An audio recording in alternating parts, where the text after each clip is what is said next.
Hey guys, this is Perkz, and you're watching Thorin's YouTube channel. I would like you guys to appreciate his YouTube channel, even though he talks sometimes so much that not even I can handle it. But most of the time it's pretty funny and entertaining. What if you don't make an order for over $30 for some delicious gamer subs this weekend and get free shipping on it because it ends at the end of today? In fact, if you see this video and it's Monday already, too late, you missed it. So what if you were enjoying this delicious Blue Raz flavour, one of the new ones I've tried out actually since I got home. Now, two of the biggest stories of the off-season in League of Legends were Perkz leaving G2 and then joining Cloud9. Technically two different parts, but obviously there's a world in which he had to leave no matter what because he wanted to play mid lane again. And then LS apparently joining T1 as a coach, which I'm not going to make a video about separately. That's just a private matter at this point in time. But then was never announced as a coach. And then later simply was joining the org as a streamer and made some sort of bizarre apology that looked like someone had an AK-47 pointed at him off camera. But okay.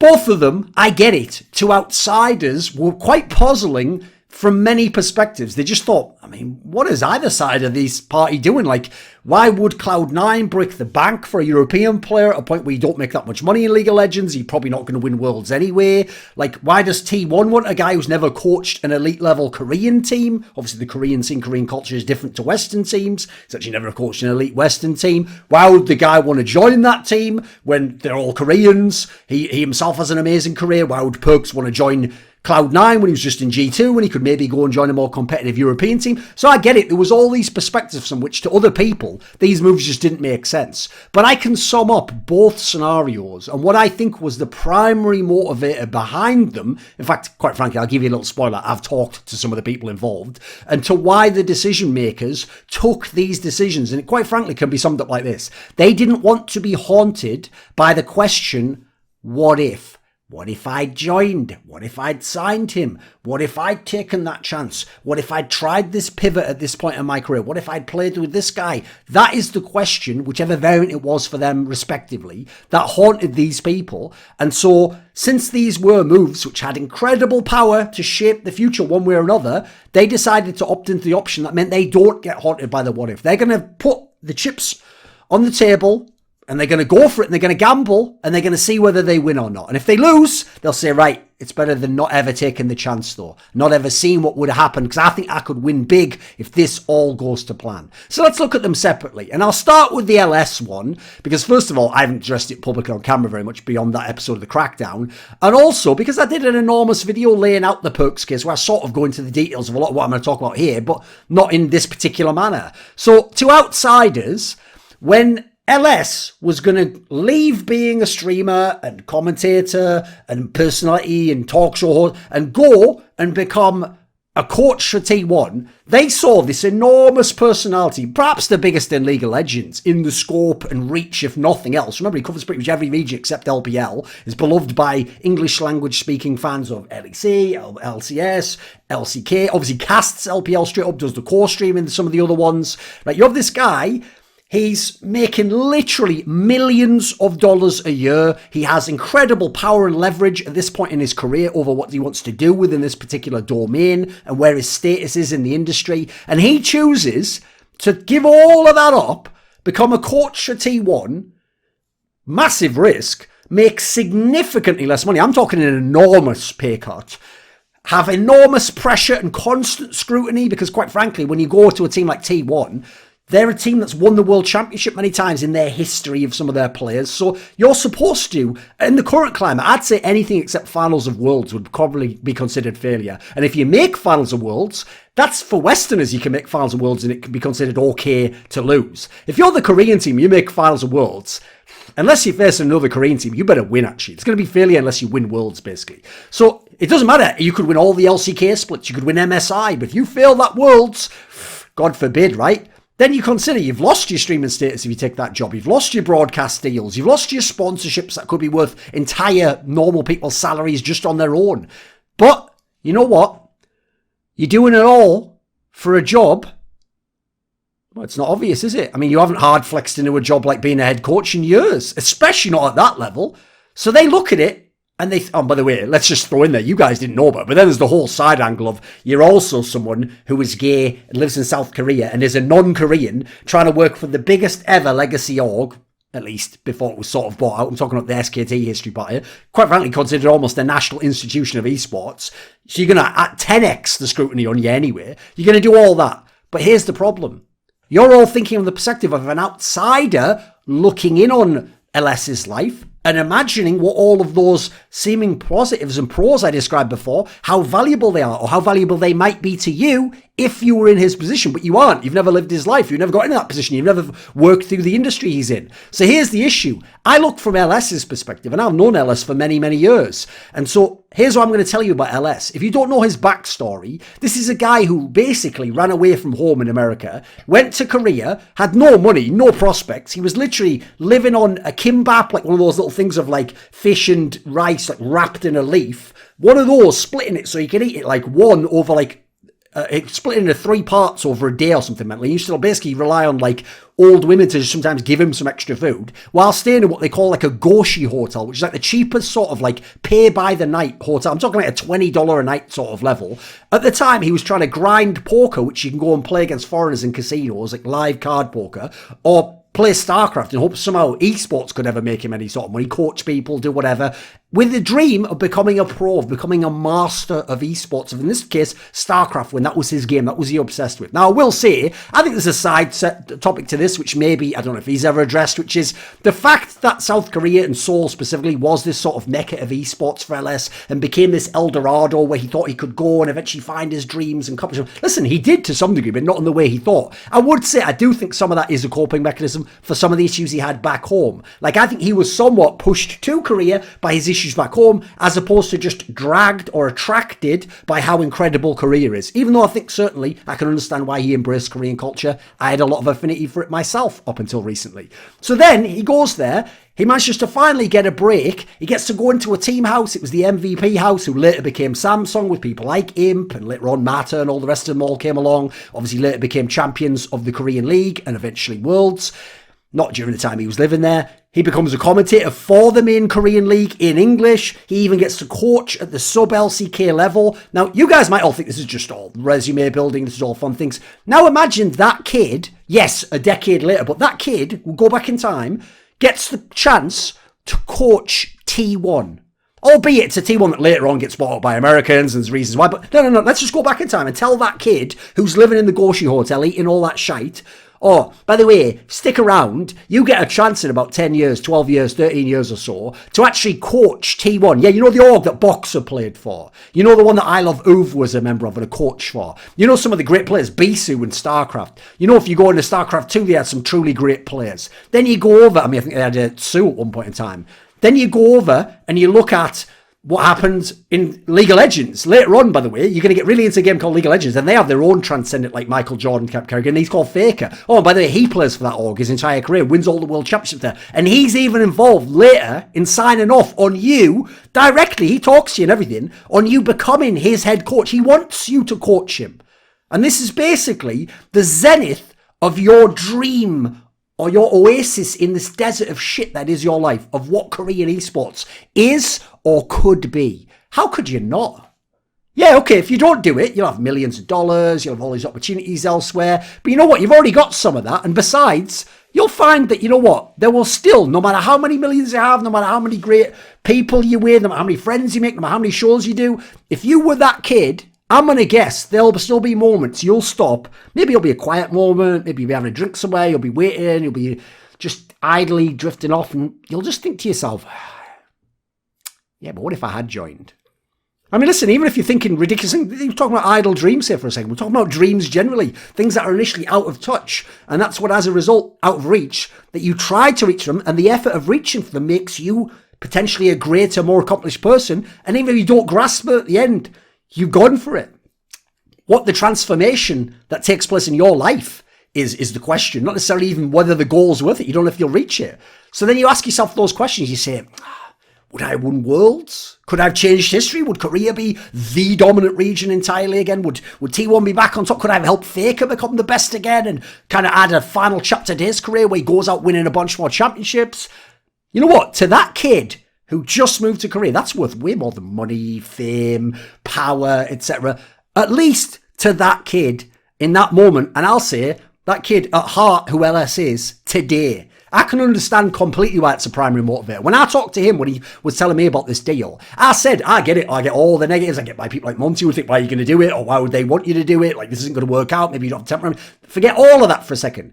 I even said to him, I get it. If I was you, as in if I literally was you and I'd lived that life, I understand completely why you drop the rest and you'd say, I'm going to give this a go. No matter what it costs me, no matter how it sets me back, I'm going to give this a go and I'm going to do my best. I'm going to see if I can actually take this to where I dreamed it could be. Then you go over to the whole Perkz side. I mean, I already talked about that in the other video, but let's talk about, there's two sides to that one, isn't there? There's all Jack's side. That's the one people forget, right? That's the reason I did that video with Jack. You think I also wasn't somehow in contact in that one? If you're Jack, right, it ain't worth it monetarily to sign Perkz. You'll never make that money back, what you paid in the buyout and the salaries. He's also getting an incredibly inflated salary, so that's already a problem right there. Then you've got the whole issue that, let's be real, you might win LCS, but you're probably not going to win Worlds, probably not going to win MSI. You might, yeah, there's some chances.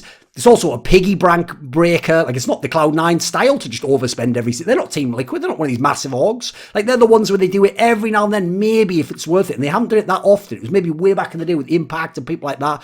So, you know what? This is the issue. You look monetarily, you look in terms of being a shrewd businessman, which Jack has pretty much been his whole time in esports. This is when he also said, right, this is all working. I've got control of this domain. Yeah, this current formula works to a degree. But what if? Because you know what? What if I go the other route? What if I do try being Team Liquid for one off season? What if I try and do one of those moves, like when Doublelift's gone to different teams, or when they brought in Core JJ and suddenly they're in the MSI final? What if I do one of these moves, or G2 made that super team? What if I try to break the matrix? Whether it's worth it financially or not, whether I'll even ever get anything close to the kind of return, even in terms of prestige, whether they can live up to what I want, is the chance at a Worlds final or a gang of LCS titles. Remember, you only ever got 3 LCS titles if you're Cloud9. I want to have like 6, 7. I want to be up there with the TSMs of the world. Would that be of more value than having a bit more budget in 2021? Well, you know what? At least to this owner, and at this point in time, it was. And this is one of the reasons why also during the offseason, you didn't hear that much officially about it, but there were a lot of super teams trying to be made. I've even heard maybe some of the people I've discussed here might have been involved with some of them. There was the Vitality one where potentially someone like Perkz could have gone to Vitality and made a super team. I've heard some of the LCS teams, even some of the smaller ones in terms of results in the last few years, were actually going for some really ambitious teams that could have been fucking insane in terms of super teams. So it's one of the same reasons why I think people can't avoid, as GMs and orgs, the allure of making super teams. It doesn't matter that most fail, because for every KT roster in Season 7, or actually, was it Season 7? Yeah, Season 7, or OMG in Season... that was KT roster with Smeb and Mata and all those sick players where they made the lineup with Pawn as the mid laner. Then how about OMG in Season 5 where they took that amazing top side of the map from OMG that just made almost finals of Worlds in Season 4.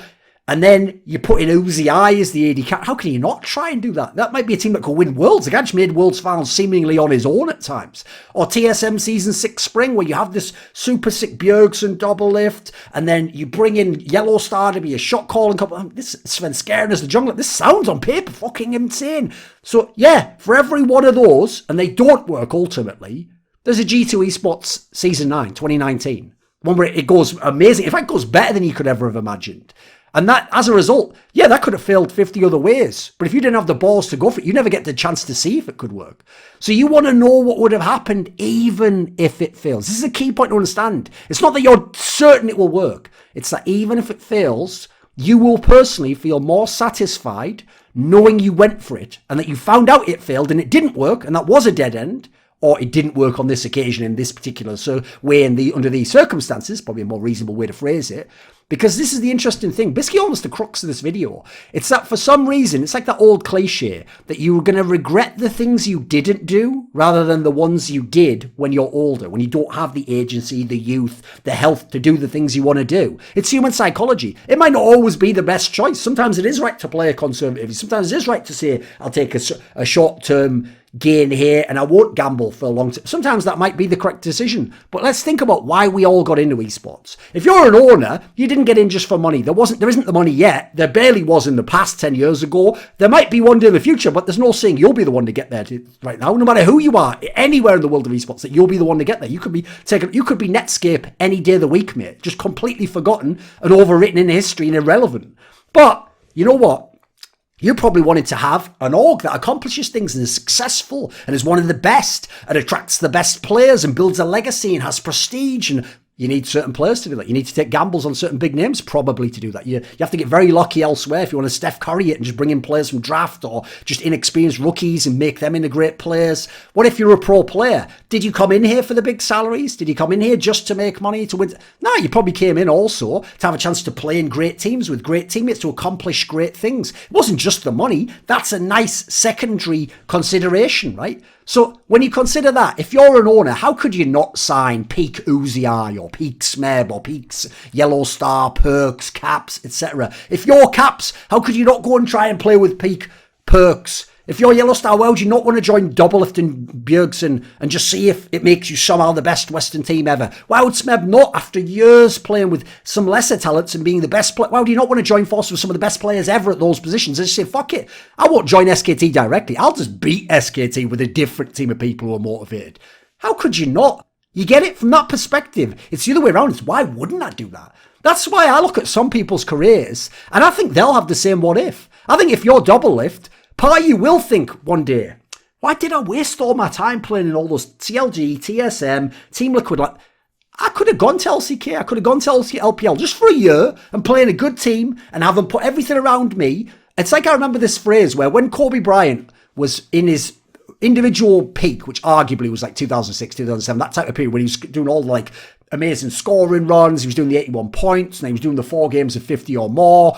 When he was doing all that, I remember Stephon Marbury, who at the time was the point guard for the Knicks, and who actually was a pretty good player, he just had other issues in his career. He said, when he looked at Kobe, like, I just wish they'd do him like they did Mike, as in, like, set him up with the team, the pieces, the supporting structure, to be the best player, and therefore, just to win the championship. That's how I actually felt about someone like Doublelift. I'm like, mate, your raw mechanical ability and ability to play the role of AD carry means like China's almost like tailor-made for you. They've been playing this fucked up variant of Dota where the AD carry is always the most important player for half a decade anyway, whether it was Uzi or Deft or Nami, or you can go through the list, iBoy, Jackie-Love, whoever it might be, not really Jackie-Love so much in the modern day, but they've been playing this route where you just play around the AD carry, you hard force through him, you give him everything, and you let him just carry the team fights. To me, that's Doublelift's dream region. I think he should have gone and given it one split or 1 year. I think forgive him when he got that LPL offer for similar reasons, mate. No one can handle you if they can understand what you're saying, if they actually have to work you on like macro and stuff. Why not just play the game on autopilot, just be on the rails, just left-clicking motherfuckers,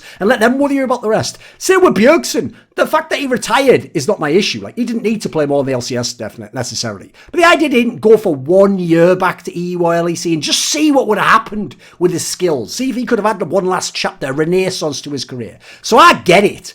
It's these guys I don't get. I know why they did decisions that, listen, might have been smart for their careers or the money or whatever it might, or you might fail or whatever, you know, your legacy will never be the same. I get it though. I get it as to why people do make those big moves. Because you don't get a do-over in life as far as we know. At least not as who we are, unless your mind just gets wiped before you come into the new body or whatever. So one of the reasons I've always reached out in other fields is because money and those other aspects are somewhat overrated in that sense. They're just tools. So you can't let that be the entire object of your obsession. It's a tool to get or to do something else. Now, one day that money will be spent. But your legacy is what will remain, what you did, what you meant, what you stood for, the actions you took. Now, sure, not necessarily, like if you invest the money well, you can use that to do other things and all the rest of it. But even that carries risks. Like that's a lot of that's like offsetting the success until the future. If you do everything, I mean, for a start off, if the global financial, world just melts down, you've got fuck all at that point in time. You get my point. What you're doing day to day is also going to be massively different. So I get it. The real question I have is why it puzzles so many people that they don't get the whole what if. This video was kindly supported by Lagger15, Pronogo, Andrew, Dean Tanglis, Animosity, ErikHillestad, Andreas Kroknes, Hades, Jensen Goh, Zoomba, JDubs, Tobias Bernasconi, Alexander Rao, and as always, a special thanks goes out to Jerky's Minion. Would you like to suggest a topic or a guest for my content? Want to ask a question in one of my monthly video AMAs? Do you want teasers? See who's going to be on my next interviews and shows? Maybe you want to take part in a discussion with me where we go anywhere. We had a mad one talking about chess the other month. If so, put your money where your mouth is and join the Skruilluminati today at the link in the description box below.